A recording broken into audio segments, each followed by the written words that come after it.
Assalamualaikum warahmatullahi wabarakatuh. Pada video ini akan melanjutkan pembahasan materi di bab 3 tentang penguatan ekonomi maritim dan agrikultur di Indonesia.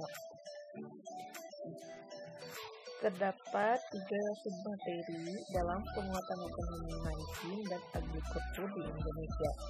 1. Penguatan ekonomi maritim. 2. Penguatan agrikultur di Indonesia. 3. Strategi pengembangan agrikultur di Indonesia. 1. Penguatan ekonomi maritim. Sebelum memahami penguatan ekonomi maritim, kalian perlu memahami terlebih dahulu tentang apa itu ekonomi maritim. Ekonomi kelautan atau marine economy merupakan kegiatan ekonomi yang dilakukan di wilayah pesisir dan lautan serta di darat yang menggunakan sumber daya alam dan jasa-jasa lingkungan kelautan untuk menghasilkan barang dan jasa.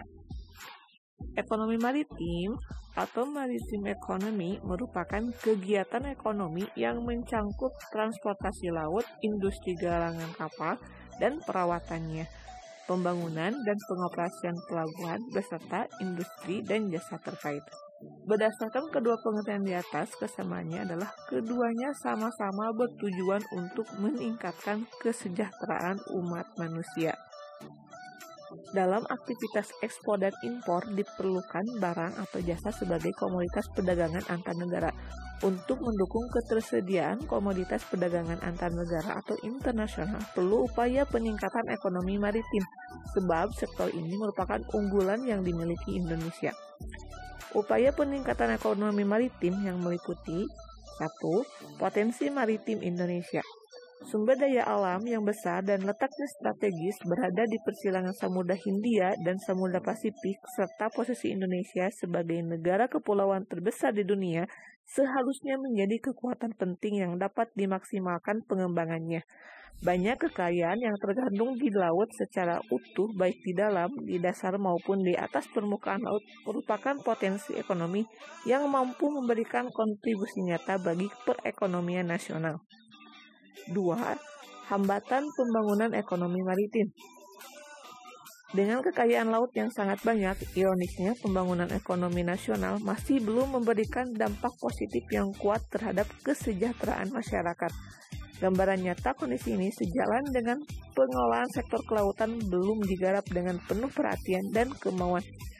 Hal ini terlihat pada potret sebagian besar nelayan Indonesia yang masih bergelut dengan kemiskinan. Padahal, produksi perikanan terus meningkat. Daya saing domestik yang lemah menyebabkan kegiatan pengangkutan transportasi laut maupun eksploitasi sumber daya mineral di wilayah perairan nasional masih lebih banyak dilakukan oleh pihak asing. Kekalahan dalam kompetensi ekonomi berbasis maritim juga terjadi di sektor industri dan jasa kelautan mulai dari hulu maupun hilir. 3. Upaya pengembangan ekonomi maritim Indonesia. Keprihatinan terhadap sektor kelautan nasional mengharuskan adanya kebijakan strategis untuk mempercepat pengembangan keunggulan di berbagai subsektor kelautan. Pembangunan ekonomi maritim ingin menjadikan kekayaan potensi kemaritiman sebagai landasan untuk mengadakan ketersediaan infrastruktur yang berkualitas terutama di sektor kemaritiman.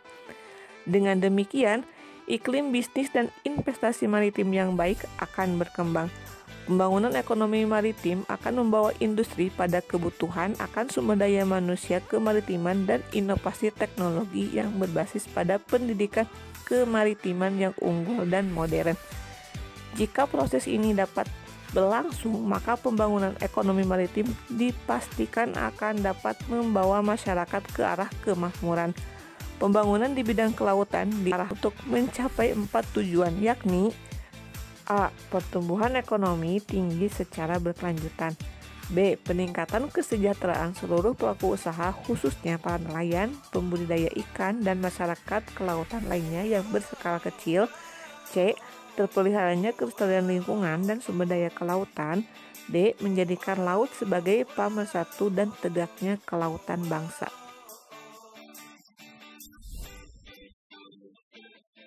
2. Penguatan agrikultur di Indonesia. Ekonomi agrikultur merupakan upaya peningkatan perekonomian dengan memberdayakan sektor pertanian.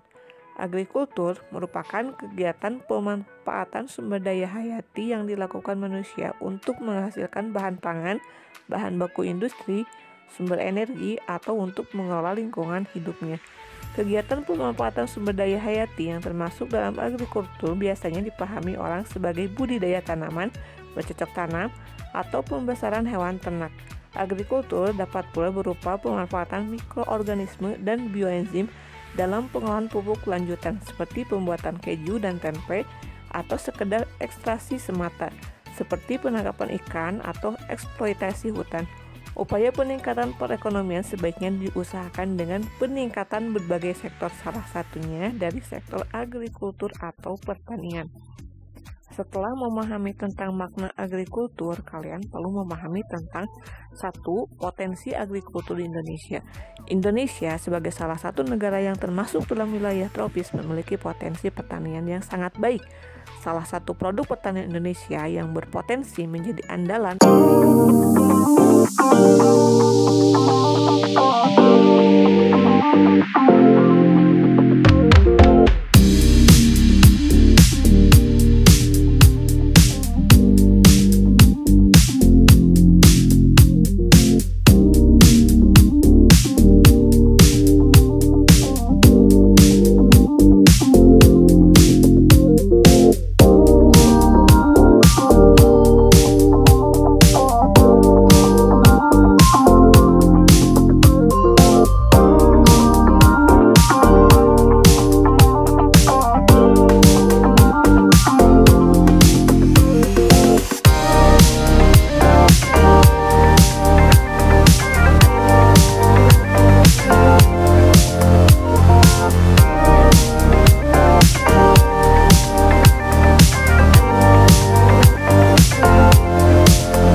yang berhasil tidak lepas dari baiknya sistem irigasi yang diterapkan.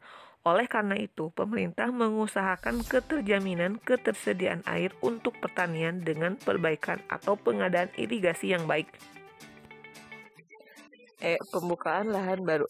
Pembukaan lahan baru sebagai tempat yang dapat membuka lapangan pekerjaan baru bagi masyarakat Indonesia. FSDM. Mutu sumber daya manusia yang mampu memberikan konsultasi bagi petani dalam meningkatkan produktivitasnya perlu ditingkatkan.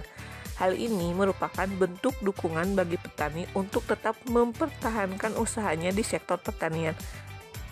Tanpa adanya dukungan, akan semakin banyak tenaga kerja dan lahan yang akan beralih ke sektor-sektor lain yang lebih menarik. G. Sarana dan prasarana. Mempersiapkan sarana dan prasarana pendukung bagi sektor lain yang akan menyerap pertumbuhan tenaga kerja di Indonesia. Jalan, pelabuhan, listrik adalah sarana utama yang dapat mempercepat pertumbuhan di sektor ini. Sarana tersebut akan mempermudah distribusi hasil panen serta distribusi faktor produksi bagi petani. Sekian materi tentang ekonomi maritim dan agrikultur di Indonesia. Terima kasih, tetap semangat belajar.